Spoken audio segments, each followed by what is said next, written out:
Être un bon traiteur, c'est être intransigeant sur la qualité. On ne fait du bon qu'avec le meilleur. C'est être impitoyable sur les recettes. Quand c'est bon, il n'y a rien à ajouter, rien à enlever. C'est être irréprochable sur le goût. Il faut prendre du plaisir pour en donner. Voilà, pour être un bon traiteur, il faut être intraitable. Parfaitement intraitable.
Good morning, everybody. Welcome back to Mugello and welcome to the Ultimate Cup Series, European Series here at this wonderful Italian circuit up in the hills. It is the beginning of Sunday, our second day of racing action, and it's going to be an exciting one with a lot of different machines coming your way. Ultimate GT Endurance Cup will take the centre stage later on this afternoon. Of course, the day begins with the Ultimate GT Sprint Cup. Let's make sure that Chaz gets his series the right way round today, shall we? But what a fantastic scene and setting we have here for this second race day of action. Yesterday, of course, had the wonderful Endurance Prototype European Series in centre stage for their 4-hour race. Another 4-hour race coming this afternoon with the GT cars, some of which competing in the Sprint Cup as well. The number 888 Seb Ligier Racing Porsche, namely, will be in both races, subject to it going well, of course. But the first action of the day is a 25-minute sprint race here with some epic-sounding race cars taking to the circuit. Pole position is taken by the number 353 Ferrari 296 of Lyle Schofield. This is the Ferrari 296 Challenge car, a very new car to motorsport from... sorry. I went to read out Alexis Birthday's name then at the same time as trying to just talk about Ferrari. That was going to be a big mistake. Alexis Birthday starting alongside him on the front row in the Lamborghini. That's a Super Trofeo Evo 2. Then there's another one of the Ferrari 296s, the number 73 car of Patrick Michelier. Sandro Perissuti starting on the second row with him. Sandro racing in the Porsche Cayman GT4 car. All of these cars in different classes. There's the UCTC class, which is the challenge cars. So it's all the Ferrari challenge machines, whether they be the 430 that we see there, the 458, the 488 as well, and the 296. We also have the Porsches and the Audi R8, which are all the GT4 cars. They're in the UCS3 class. And UCS2 at the moment is just the Lamborghini Huracan on its own. But moving further down the grid, we have Andreas Boris in the 351 Ferrari, alongside Andrei Zafiratos in the 57 Porsche GT4. Then it's Pierre Arau in car number 64, starting from 7th position. That is the Audi R8, as mentioned before, lovely light blue colour. Then we have Mardine Benjamin, car number 69, which is the Ferrari F430. That is a full-blown Ferrari F430 Challenge car as well. We spoke to the driver yesterday, actually, in the afternoon, and he was telling us it's got quite a history behind it. It's a wonderful-looking race car as well, but without all of the wings and splitters and canards and things that a lot of the other cars in the field have. Speaking of, the car behind him, Emilio Rocchi in the 350 Ferrari. Lots of wings and splitters and canards on that thing. And then Gregoire Benadet in the Ferrari F430. Now, this is the GT version of that car at the back of the grid. Used to compete in a lot of FIA GT championships around the early 2000s. And we were supposed to have the 357 of Simone Conti at the back of the grid in 11th place, but it seems like he will not be taking to the grid here. It will be just the 10 of them for this race. 25 minutes about to get underway. Lyle Schofield did an absolutely incredible job yesterday, leading away by a long shot. He's qualified on pole by quite the advantage here as well. 1:51.5 was his qualifying time. He was 2.3 seconds clear of Alexis Berthet in the Super Trofeo Evo 2. The lights are on then on the gantry. The cars are all lined up 2 by 2, and as the lights go out, the first race of the day here at Mugello gets underway. And it is an initially solid start from the second row of the grid from Patrick Michellier in the Ferrari. He slots back in behind the Lamborghini now. The Super Trofeo Evo 2 very, very quick in a straight line. Once it gets up to it, though, the Ferrari accelerates a little bit more quickly out of the corners. But the Lamborghini at the very far end of this start-finish straight here at Mugello will really show its advantages there. Schofield holding on through turns 2 and 3. Great initial turn in there by Alexis Berthet right behind him, trying to jump out from behind him on the exit of turn 3. Seems like someone's having quite the party down there at turn 4. Load of music going on in the background. Berthet doing all he can do, though, in this opening moment to try and stick with this Ferrari. Like I said yesterday, Lyle Schofield made absolute waves and just disappeared off up the road.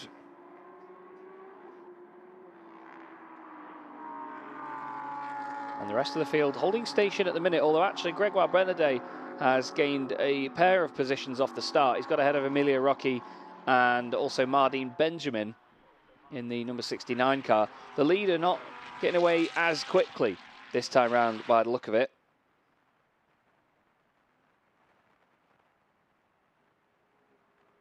And it looks like Lyle Schofield taking it a little bit easier on this opening lap just to make sure that he doesn't overdo it in this Ferrari 296. Berthet going really wide through turn 12. You could say he'd given it a wide Berthet. He's just making sure that he's got that slingshot on the exit into turns 13 and 14, but he's way, way later to the apex than Lyle Schofield. That's one of the interesting things about this Mugello circuit. There's a lot of corners that are almost down to interpretation based on what the driver wants from the corner. There's not many single line corners as we tend to see at other circuits around the world. Lyle Schofield then leads after the first lap. Alexis Berthet in second position, only just over a second back at the moment.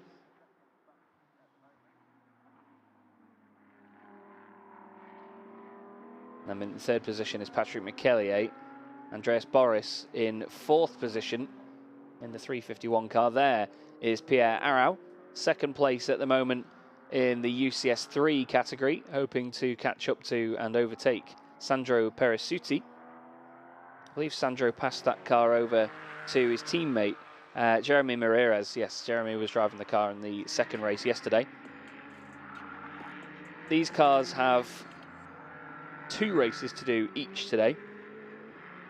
They have another race coming up later this afternoon, which will be at 3:45. The GT Endurance race and the Hoosier Formula Cup will be up before that. So they've got a long old time to prepare the cars. However, let's not forget, it does look like actually the Porsche Cup car of Seb Lejeune will not be racing in this one in preparation for the endurance race later. So they've not put that car through too many of its paces too early on. There we see the 57 of Zafiratos, third in the UCS 3 category at the minute, heading up over the crest of the hill towards turns 10 and 11. It really is a commitment part of the circuit, the final sector.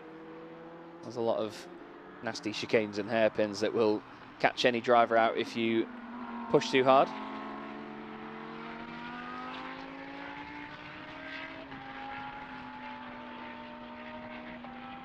So the 458 there, sorry, the 488 of Andreas Boris, seemingly just holding station behind Patrick Michellier. He's not making too many inroads into the 296. There is the other one, which is Lyle Schofield's car, 353. A very convincing opening few laps from Schofield. Does the fastest lap of the race so far, 153.4. Plenty of time for that to change. Really taking liberties over the curbs, though. Through the chicane, he was all over the red section of the chicane. And there is Berthet trying to chase him down. The body language of that Lamborghini looking so aggressive. It looks like a very stiff car to drive. The Ferrari seemingly bouncing around a little bit more over the curbs and through the corners. You see it lean around and really try to step out. Lyle keeping it in check at the moment. But the Lamborghini looks a lot more of a flat platform to race with. Looks like a very sturdy and hefty car, but they are very lightweight, nimble machines. Just the way the Lamborghini is packaged, I suppose. They are very compact cars on the inside.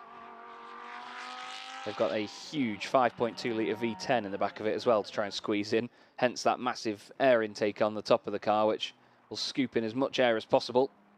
That air intake on each iteration of the Super Trofeo cars getting bigger and bigger every year.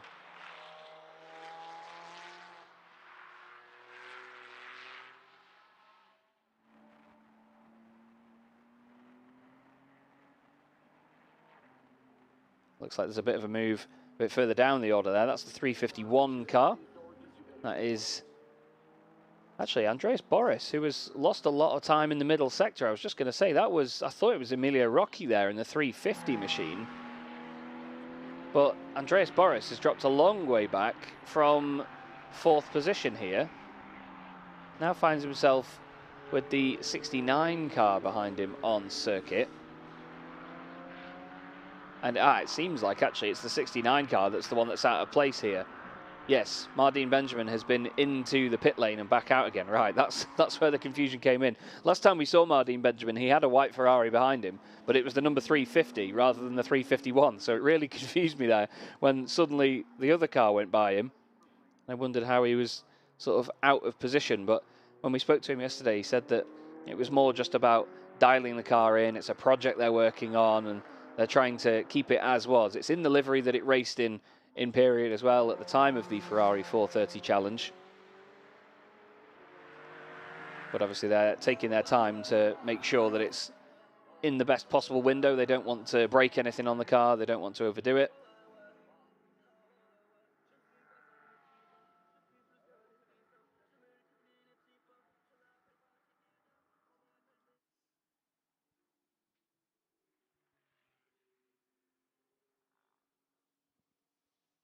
We have another purple lap, though, from Lyle Schofield. 153.3. Alexis Berthet last time round doing a 155.6. So Lyle, now he's got the Ferrari up to temperature. Now he's got everything exactly how he wants it. He is pushing that car to its limit, and Alexis Berthet cannot match the pace, unfortunately. Patrick Michellier quicker than Andreas Boris on that previous lap as well. He's starting to open up an advantage there. And then the 5th place car, which we have on screen right now, Sandro Perisutti, car number 8, currently holding on to the UCS3 category lead ahead of Pierre Arau. He was 1.8 seconds quicker than him on that last lap. Andrei Zafiratos is the next car in that class, but he was some 3 seconds off on lap number 3.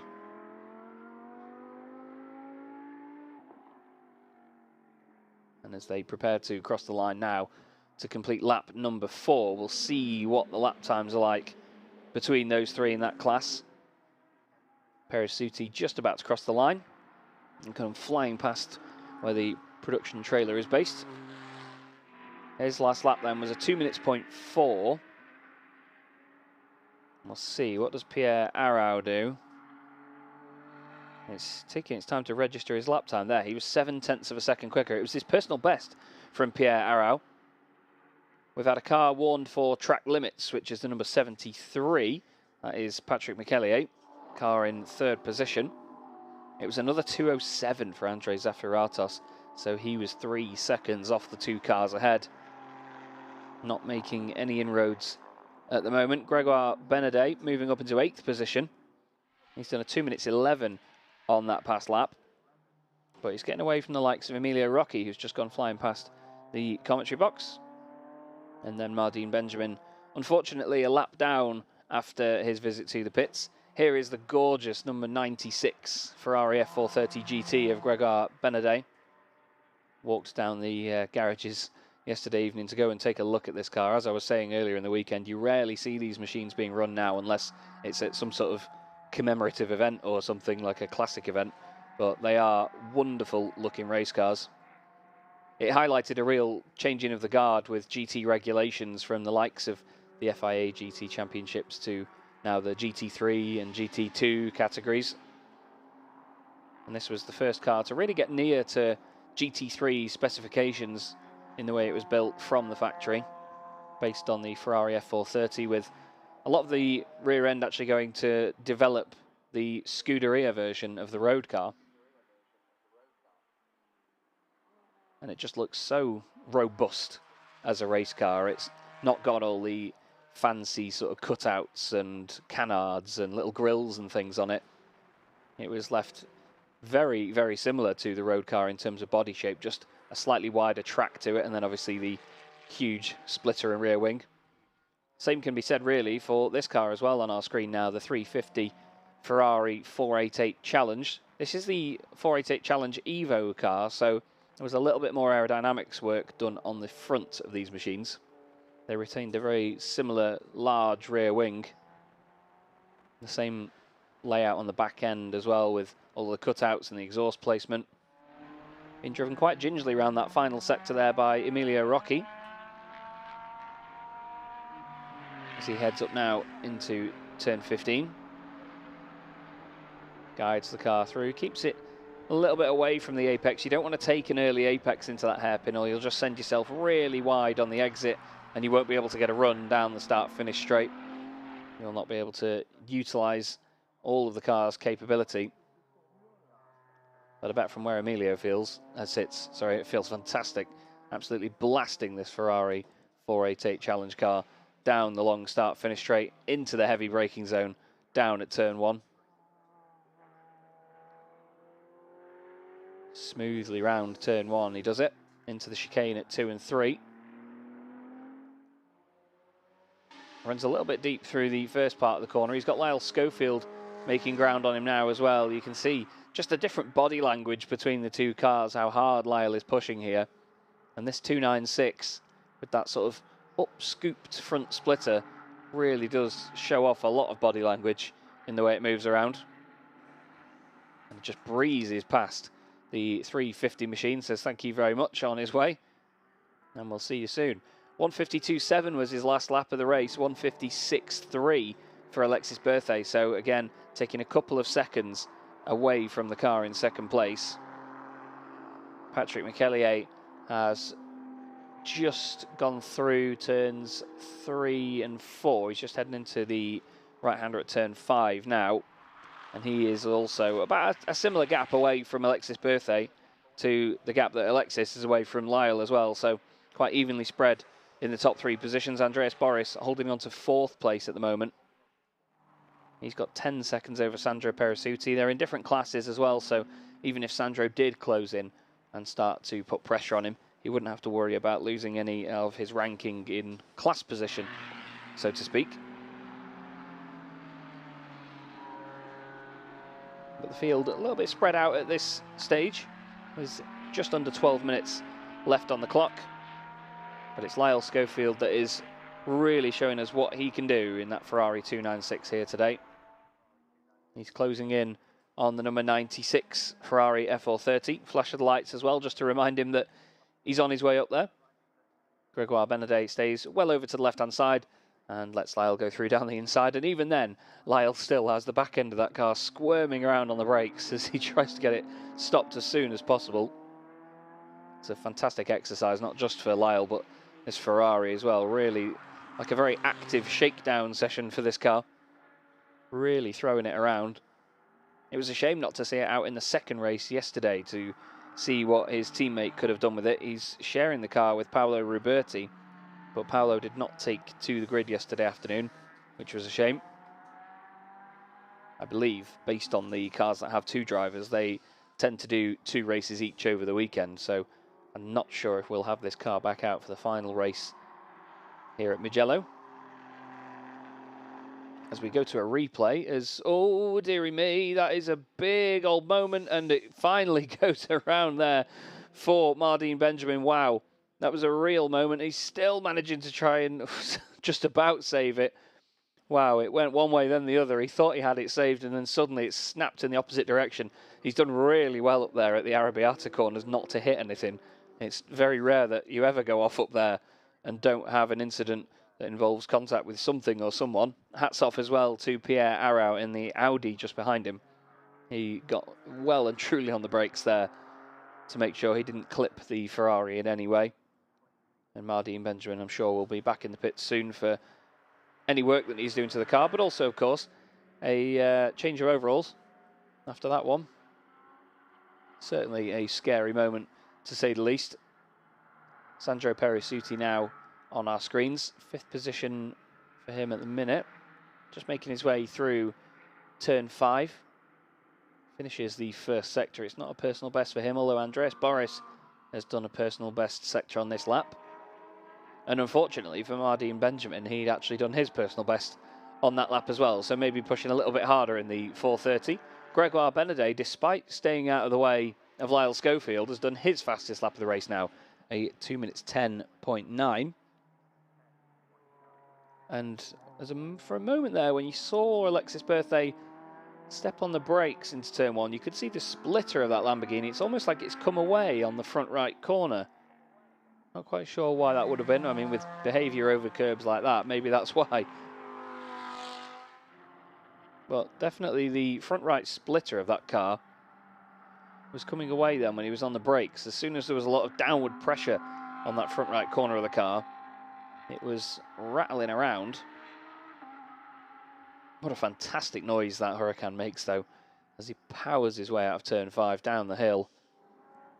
We'll see if we catch a glimpse of that car coming into a heavy braking zone again a little bit later. It looks absolutely fine at this moment. It looks stuck on as you like. As through the Arrabbiata corners, he's catching traffic here in the form of Benadet. Moves over to the left, stays out of the way in his Ferrari. And the Lamborghini puts a lap on him while holding on to 2nd position. Not quite matching Lyle Schofield here, but I think, to be fair, Alexis knows that he's the only car in his class. He just needs to get the thing home, keep it clean, and he will take that class victory. Again, very deep into turn 12. Here's the car that's chasing him down. 73 of Patrick McEllier. 153.4 for Lyle Schofield on that previous lap. We'll see what the difference is to the lap time of the Lamborghini in 2nd place. Alexis Berthet just about to cross the line now.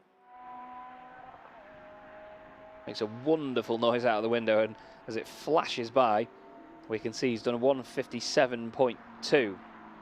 So I think he did lose a second or two just waiting behind Benadet there. He caught him at a really unfortunate part of the lap, so wasn't able to do anything about getting around him. Didn't want to risk anything at the end of the day. He knows there's a big gap between him and the cars around him, so he doesn't need to take any unnecessary risks. 3rd place at the moment is on our screens. That's Patrick McEllier. One of 2 Ferrari 296 cars that are currently in podium positions. That's cool to see. There was the woman there on the gantry doing the lap charting, which is cool, manually by hand with a pen. Love to see a bit of lap charting.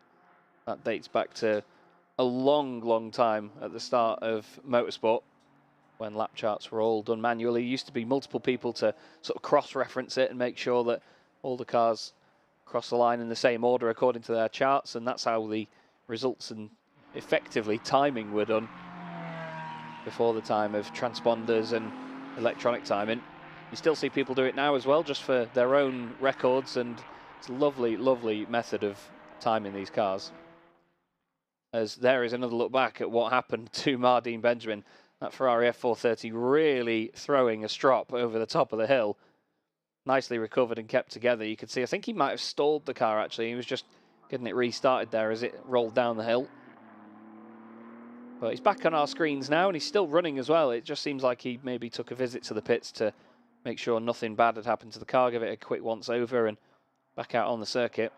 It's a lovely, low-slung looking race car. So too is this, the latest iteration of the Audi R8 GT4. Car number 64 with the Wile E. Coyote livery all over the side of it. It's a very unique paint job. He's just being overtaken there by race leader Lyle Schofield. Just over 5 minutes left on circuit for these cars. As mentioned though, they have another race coming up later today, just before 4 p.m. There's another look at the fantastic Audi R8. Shares the same engine as the Lamborghini Huracan Super Trofeo Evo 2 that is in second place in this race. So you get a similar V10 bellow from these cars. Not quite as loud from the GT4 car as it is on the Super Trofeo. But it's a wonderful looking race car, is the R8. Very, it almost looks sort of like it's got very large shoulders on it. It looks like a very hunkered down car. It's got a very aggressive stance to it, even in its GT4 stance as well. It's a car that does well in the GT3 categories all over the world. The Audi R8 has multiple Nürburgring 24-hour wins to its name. And countless other victories in other GT endurance programs around the world. It was a few years though from when they started doing the GT3s to when they decided that they were going to head into GT4s and do this variant of the car. And it has been pretty successful there as well. A number of them run in the British GT Championship back on home soil for us. Lyle Schofield making work of more traffic there, just overtaking, I believe that was the number 8 machine of Sandro Perisuti. Yes, it was. Guides his way past the GT4 car. Sandro holding station at the front of his class. And he was actually 0.6 of a second slower than Pierre Arau on that last lap. Pierre doing a pretty good job on that last lap. He is some 10 seconds back though. He's going to need a mistake and maybe even more from Sandro Perisuti to get back into this one.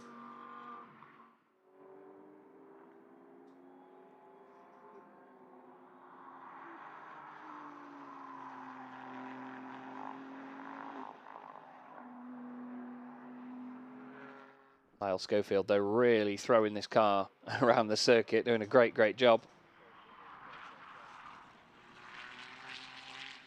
And again, even now, he's just still attacking these curbs so much. Look at that, the back end trying to break away as he gets on the power through turn 11 at Palagio.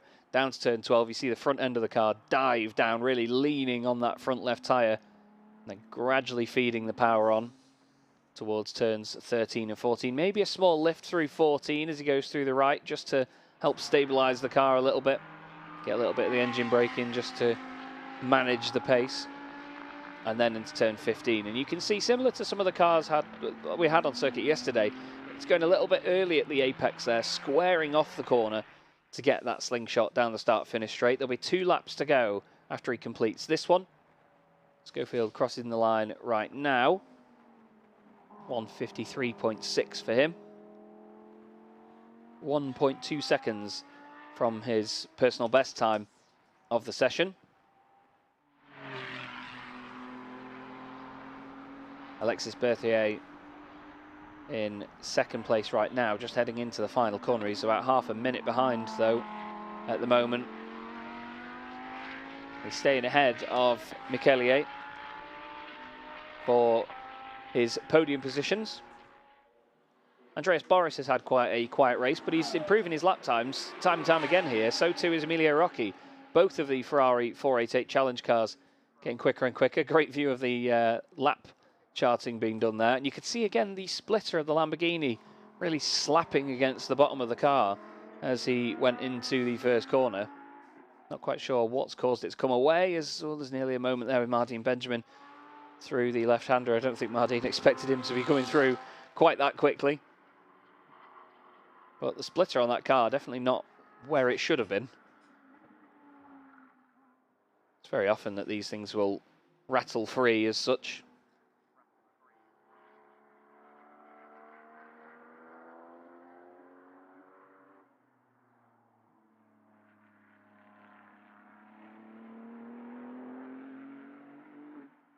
But at the moment, we have the 73 car on screen of Patrick McEllier.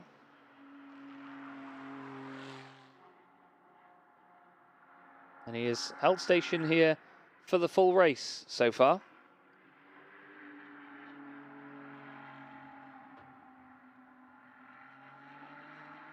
He's not had a massive amount of work to do in terms of defending or anything along those lines.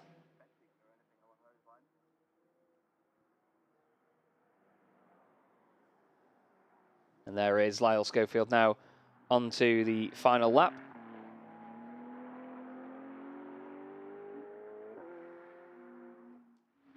Just throwing this car around the circuit. It looks like he's having a fantastic time. I mean, he's just absolutely throwing this Ferrari at everything that he can. Every single curb, every single white line. He's right up to the edge of the circuit. He's definitely proved a point here this weekend in the GT Sprint Cup, the Ultimate GT Sprint Cup. Looks like he's going to have quite the considerable lead by the time he gets to the flag.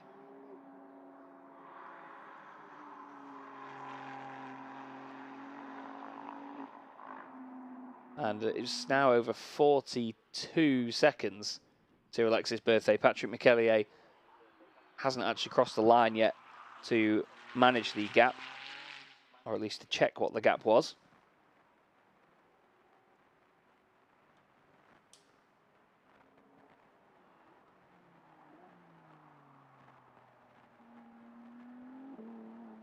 And again there, even look, he's still throwing it around so much down at turn 12.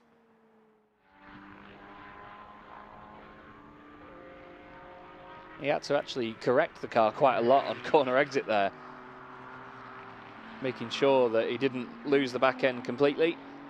But around the final corner comes car 353, the Ferrari 296 Challenge of Lyle Schofield, and the SR&R machine takes its second race victory of the weekend. Very well done to Lyle Schofield. Awesome, awesome performance from lights to flag.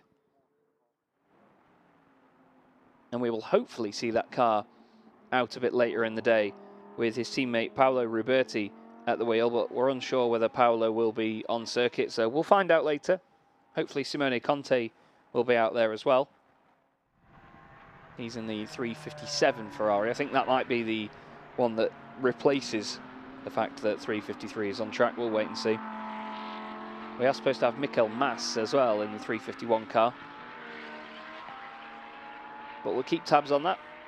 We've also kept tabs on Alexis Berthet, who's now about to cross the line and finish in second position. Perisuti crossing the line as well. Emilio Rocchi has also been through to complete 12 laps. Did his personal best lap on the final lap of the race there. Well, Alexis Berthet takes second place and takes the win in the UCS2 category. We wait now for the third place car to cross the line. There is Mardine Benjamin in the Ferrari. He does his best lap of the race at the end as well there, a 2:05.3. Here comes Patrick McEllier around the last corner. Powering up over the crest. You can already see the other cars filtering down from the top end of the circuit now they've finished the race. Patrick McEllier takes a podium. Well done to him and the team. Run by CMR this weekend with the Lamborghini that just finished ahead of it, actually. And in that time, Lyle Schofield has made his way into the pit lane.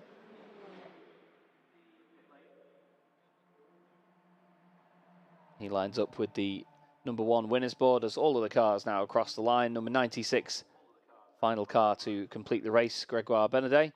10th position for him. It was Andreas Boris just ahead of him in car 351. And the car that he is currently circulating with, I believe, was the 57 of Andrei Zafiratos. It is. So Lyle Schofield steps out of the car after a very solid performance there. Made the most of that one.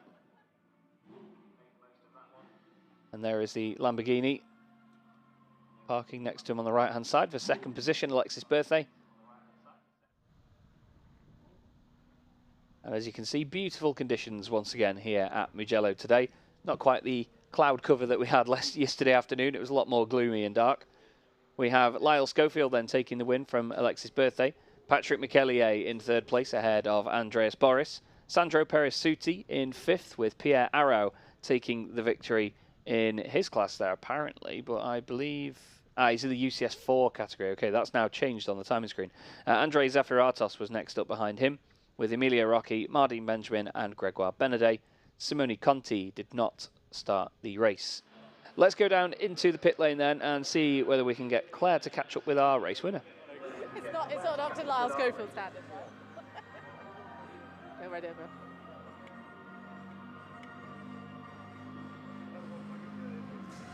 So come down here, of course, to speak to Lyle Schofield. Congratulations, another win for you. You must be enjoying this track. Yeah, I love it. It's a good car too. It's first time in the 296, so yeah, trying the car out, so yeah, happy. How different is it then? Completely. There's more of downforce, power, instant power pretty much when you come out the corners, so it's really fun. Okay, second win though, and significant lead probably now in the championship. Haven't done the maths, but I can work that out. That's exactly what you need at this point. Second round, and we've got obviously more racing to go. Are we going to see your teammate out in the next one? Yeah, he will be, and yeah, it is a critical round for us, so yeah. I won't be here for Portimao, sadly, but yeah. Is this why you're getting all the points you can now, because you're not here in Portimao? Exactly, yeah. Are you hoping to be here for more? Yep, I will be. Okay, I love it. You very short sentences. I've got a lot of time for this. Go and celebrate. Thank you.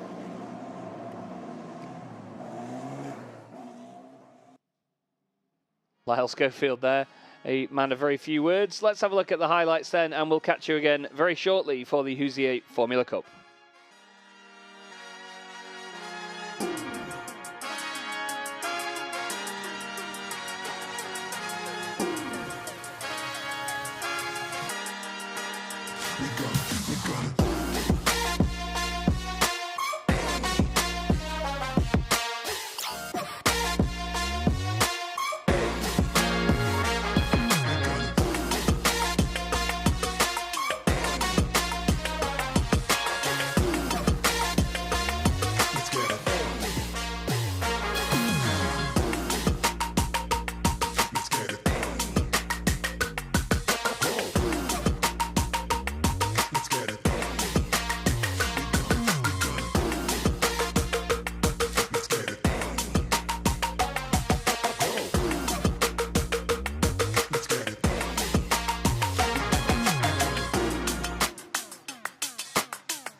Hello and welcome to a very sunny Mugello for the first race of the Hoosier Formula Cup, the single-seaters that follow around the Ultimate Cup Series. European